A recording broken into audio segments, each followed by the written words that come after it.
Hello, sweeties! My name is Meg, and I'm bringing you a game of Domination on Outpost. And today, I would like to talk about something that has very recently become near and dear to my heart. I would like to talk about the recent explosion in the popularity of zombies. And how I feel like it is very recently they've just kind of taken over the world. Not in a literal sense, of course, because that would be just astronomically horrible. But you know, just in the sense that they've completely taken over video games and TV shows and movies. And there's always been zombie movies, and there's always been, you know, games and video games and everything, but it seems like recently there's just been this explosion in popularity. And for me, I'm gonna kind of take you through my journey in the whole zombies thing. So when I was a kid, I never found zombies very scary. I always thought that, you know, I could see, like, how witches could be scary, because, like, they could, in a way, they can, like, kind of control you, and they're kind of scary, and they can eat you, because they're cackly evil witches, and they're the whole Hansel and Gretel thing. Yeah. I never found skeletons scary, because it's a big bag of bones, you kick it, it falls apart, there's no muscles holding it together, not scary. Same thing with zombies.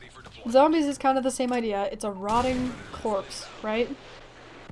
What's it gonna do? It has no blood pumping through its body to give it any strength. It has no way to kind of... The only way it has to come after you is it kind of slogs after you. And it's just... It was never very scary to me to have this nasty, ugly, rotting corpse run after me. It was mostly just kind of gross. Always just a little bit disturbing. Never really, like, horrifying and a scary... Mostly scary in a gross kind of, ew, this undead guy's chasing me kind of way. So, as a kid, I never really found him scary. And the first time I kind of realized the possibility of having a scary zombies was when I played Call of Duty World at War Nazi Zombies at the age of about 14. And what scared me is that very first scene where it's the introduction to the Nazi zombies. And it's kind of like you're laying on the ground, you're kind of in and out of it, you don't know what's going on, and you see something with glowing eyes running at you. And then it runs over your head and BAM! It's scary. And it's kind of like, whoa, that's kind of awesome. And that's when I kind of was like, whoa, I can kind of see the appeal of this. And so that kind of got me into it, and it scared me.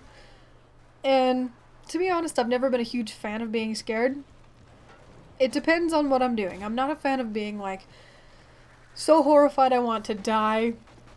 I am in a state of such terror that I could just sit here and weep kind of thing. There's people that actually like that. It's the kind of people that like to go to, like, haunted mansions and stuff where you sign waivers and people are allowed to touch you and drag you into corners and lock you in places where there's other people with chainsaws, and I've never been into that. I think that it's horrible. But I do like the kind of scary, like, scary movie scary, where there's that element of fear, but it's fake. And so, while I wasn't a huge fan of the zombie games, as they kind of came out, Nazi zombies kind of scared me. I did like it when I was playing with friends. And so I didn't play it a ton, but as soon as Black Ops Zombies came out, I got pretty into it. I had this one friend who really showed me the ropes as far as zombies goes, and we played all the time. And he really taught me strategies, he taught me how it all works, he taught me the backstories. Really, he's the one that actually got me into reading the whole why everybody is there, why everybody's involved with the whole zombie stories in Black Ops. It's a fascinating story. I really encourage you to go read it if you're interested. But that's what got me into it initially. And before that I never really was. And then, after that, I got into that, I started buying more zombie games, and that's when I bought Left 4 Dead 2 and Dead Rising, and then I bought Dead Island, and they're all these zombie-based games, and completely zombie-based games. And I really enjoyed them, and it surprised me how much that I enjoyed them, considering how much I previously had not liked that kind of genre. And I've noticed, with all those games, it's just been this explosion in popularity. And it's also, there's been these TV shows like The Walking Dead especially has come out. Previously it was a comic book, and it's come out as a TV show, and it's just been off the charts in popularity. It's incredible. I love the TV show. And here's my whole idea on the zombie apocalypse. The reason that I think it's interesting is because I can definitely see it being feasible. I can see some scientist creating some kind of genetic abnormality just by accident and having this virus take out the entire human race, being transferred by bodily fluids or spit, by bite, and just completely annihilating the human race. Because what it does initially is it shuts down your brain and then reanimates your corpse. And then as a corpse, you try to get, and you have that same survival drive where you want to encourage the rest of your species. You want that survival where you want to have more of your species. And your form of reproduction is to make more zombies, is to bite other people and to make more zombies. I could definitely see that happening. And my whole beef with the zombie apocalypse, though, is that they're rotting corpses. Zombies are ticking time bombs.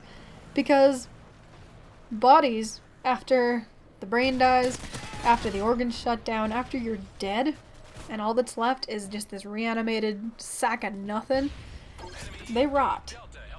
And you've only got so long before you're completely gone. And so, my whole idea with the zombie apocalypse is that if you wait it out, you'll be good to go. All you have to do is figure out some way to build a fortress and survive until all the zombies rot away and are gone. And that's all you gotta do.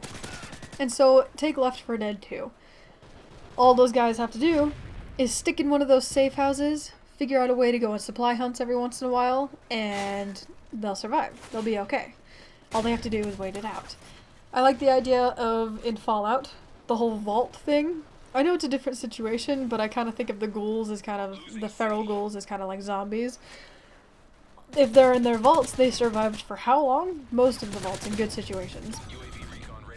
But they pretty much just waited it out, and they survived. It's the best idea. And this is another reason I'm so excited to see what happens coming up in the TV series The Walking Dead. Because while I have read the comic books, and I have a good idea of what's going to happen, the TV series, I hope, kind of differs from that line.